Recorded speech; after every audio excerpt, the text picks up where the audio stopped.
Hi, I'm Julie Martin. I'm at Schuylerville Public Library. I'm a library assistant there. I've been there for 20 years, just celebrated my 20th anniversary. We first learned about the program because Schuylerville was invited to be one of the first libraries that participated through our sales network.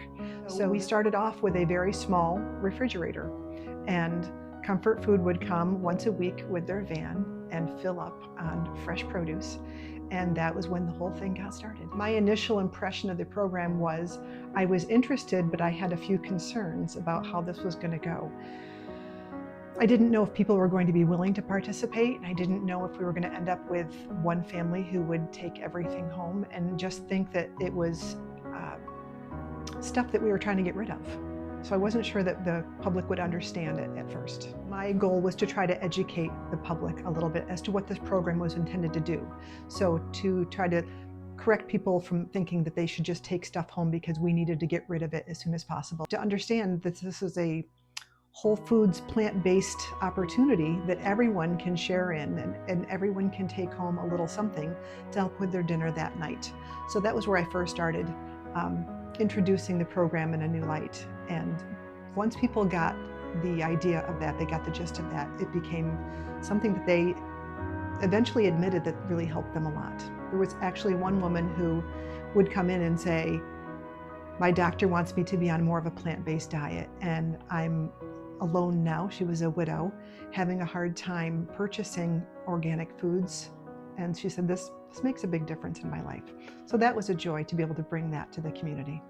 As we all know, there's a stigma with having to go to a food bank and publicly let people know you need help. I enjoy the fact that we have better hours than a food pantry, that we're open more hours in the day, that people can just walk in and walk by the refrigerator and see what's going on there.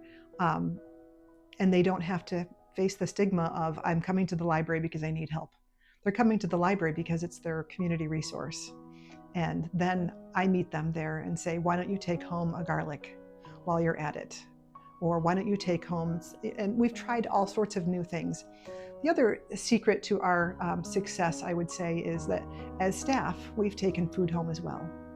And that has been a game changer for people. So I took home beets and started roasting beets. I was never a beets person. So now the conversation is, oh, how did you prepare this food that we brought home? And not the conversation of who needs this the most.